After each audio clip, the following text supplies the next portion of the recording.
agile worksheets and things like that. So for the rest of this presentation, that was kind of an overview. I'm going to focus on these three major areas for improvement. So, understanding the existing system, eliminating bugs and some of the ping pong that we were talking about, and then streamlining the process. And I think these are some of the really key aspects that we hope to be able to fix and help you guys with in your daily life. So that's a great picture. That's a picture of a rail yard in Czechoslovakia somewhere, I think. But I flew in last night. I was telling Amar this. The roads of Riyadh looked like that last night a little bit. I spent a lot of time on the road, just completely lost getting back to the airport. Anyway, it's a great picture. It's like all of us, when we start, we go in a new job or something, and we inherit this application that God knows who built. Actually, a lot of times, this happened to me before. I've actually built an application, gone away for a while, come back 5 years later and had to do something to it, and it looks like that, because I don't know what I built, And there's a stat out there that I think 80% of developers don't have the luxury of filing a new project. I think a lot of times we talk about, oh, well, I'm just going to create this new project and go ahead with that. But most of us don't actually get to do that. And we need to be able to understand an existing mess and really be able to pull it apart and understand it and then be able to build new features on it. So one of the other concepts we often talk about in this understanding existing systems, it's usually because we don't understand it that we don't realize the butterfly effect. So for those of you that aren't familiar with it, it's a phenomenon that, you talk about a butterfly flapping its wings at some part of the world and a hurricane on the other side of the world caused because of all the effects of that. And it's really, really common in software, right? How many times have you gone in and changed this little line of code to fix a bug, let's say, and didn't realize what all the dependencies were? And if you're lucky, you find out immediately. If you're lucky, the build breaks. If you're lucky, tests fail, right? But most of the times, I know I did this in FedEx, I actually pulled the plug on a server that I didn't know what was dependent on it. The next morning, all our stores went offline.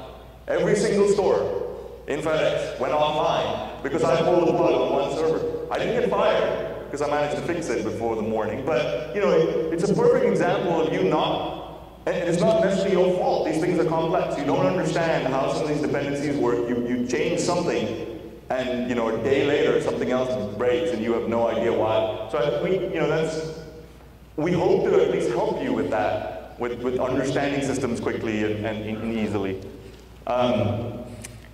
And so I've got a demo for some of this stuff, so I'll go through it really quickly. We've got this concept of exploration. So when you get a new application, how do you explore it? What are some of the things you do? I mean, traditionally, all of us basically explore it by looking at the source code and maybe running it and debugging it and things like that. We've got some really great ways of creating pictures of your current system and you understanding what the various pieces are and how their dependencies relate to each other.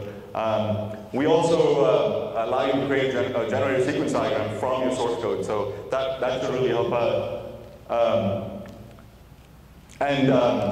Again, coming back to that picture, most of us don't actually start off trying to create something like this. Well, some of us do, but this is not for you, I guess. But you start off trying to create something nice and clean and great and smells great and all that kind of stuff, right? But as you go ahead and develop stuff and you add more features and you're pressured for time, your system ends up becoming like that. And the code just keeps changing. And over time, either because you're there or not, and you end up getting complexity. So wouldn't it be nice if you could actually enforce a set of rules? Let's say you're a dev lead or an architect or something, and you say, well, here's the design I want. I really want some nice decoupling between my various layers. Wouldn't it be nice if going forward, your team was held to those rules and couldn't disobey them? Rules are great, so that's that. One of the features we have in 2010, and the architecture part specifically, is the layer diagram. And I'll go into some of the detail on the layer diagram, I think, later on. But one of the things we use this diagram for is actually enforcing, creating these rules, creating a picture of what your architecture should look like, and then enforcing the rules against the code. So because I'm going to go into that later, I'll kind of skip over that now. So let me switch laptops here and give you a little bit of a demo on that. Bear with me, I've got a laptop challenge, don't we all? But I can't actually see the screen on my laptop, so I have to kind of stand to the side and work. But it should be fine. So you're already familiar with Blue Yonder. I guess you saw it in some of the applications there. So I just have it open in here, and what I'm going to do is talk about how some of this exploration works. So there's a new architecture menu here that's added in 2010, and we've got this thing called Generate Dependency Graph. And there's a set of options on there. You can generate by namespace or assembly or by class, and that's various ways of looking at this information. So let me, I'm actually going to kick one off. Let's say I'll just set off the assembly one. And while that runs, I'll talk about what it's doing. So what it's doing now is it's actually building your application, or I hope it's kicked off. Yeah, it's kicked off. So what's happening is we build your application, we take all the DLLs, and we analyze them. We analyze them to create a structure of your application and show you the dependencies in between them. So the graph that you'll see is pretty, for any of you that are familiar with or not familiar with graphs, it's a pretty standard graph. We have nodes and we have links. The nodes represent structural elements, so things like assemblies and namespaces and classes. And the line, oh, there we go. Okay, great. So the nodes in here, in this graph, since I asked for assemblies, I generated by assemblies represent the various assemblies that I had. And the lines between them are dependencies between those. So the thickness of the lines actually matters. The thickness of the lines tells you how many dependencies there are between two layers. But you can really see interesting kind of things here. You can expand and collapse these things. So if I expand that assembly, let me just close this legend off. You see a couple of namespaces. So these are namespaces inside there. And if I was to expand a particular namespace, then you see classes inside there. But what this is really great for is there's two kinds of analysis that you can do here. You can kind of do it at a high level or a low level. But let me show you something else that's cool. So let's say I open up this externals. I'm sure all of you can read that. So I'm going to try to zoom in and close this guy off. Okay, so I expanded externals, okay, and it shows me all my external assemblies. So let me change the layout a little bit. And actually, you know what, I do want to zoom out for this because the effect is better if I zoom out. So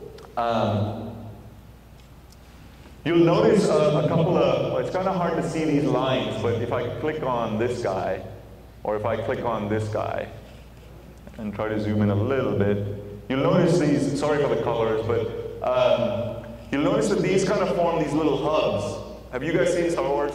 I'm sure everyone has. Yes? No? Well, we call, a friend of mine calls this the Death Star, because what ends up happening is it's really important to know that a particular part of your application is like this. Now over here, of course, is MS Corlin, so it's okay, but a lot of times when you're trying to change something, it would be nice to know what forms the hub of your application, because if you're going to change it, you need to know that there's a lot of things that's dependent on it and may change. So it's really important to know that you have the right test coverage and all that kind of stuff. But what I wanted to point out here is even very quickly by expanding this, I see, well, here's one MS Corlin. What's that? Well, that's version 4.0. So that's me using the 4.0 framework. And there's another one down here.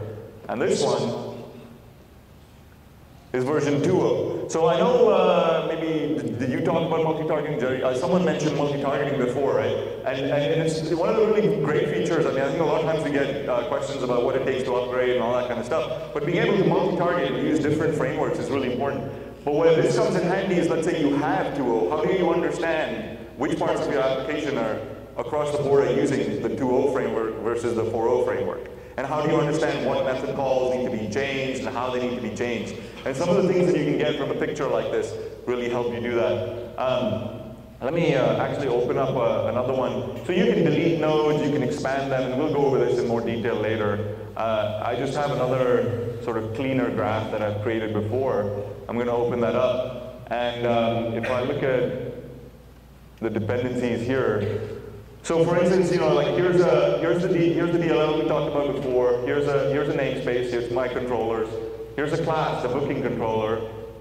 And you can click on certain methods and things like that and see the dependencies. So for instance, if I click on this validate external rules engine, if I click on a particular method, you can hover over this line and kind of see what is dependent on it. Well, it calls run rule JAWS in the other assembly. But you can also, so I can select that, and I can select this dependency and navigate to the, it takes you to the particular method. So it's really good sort of for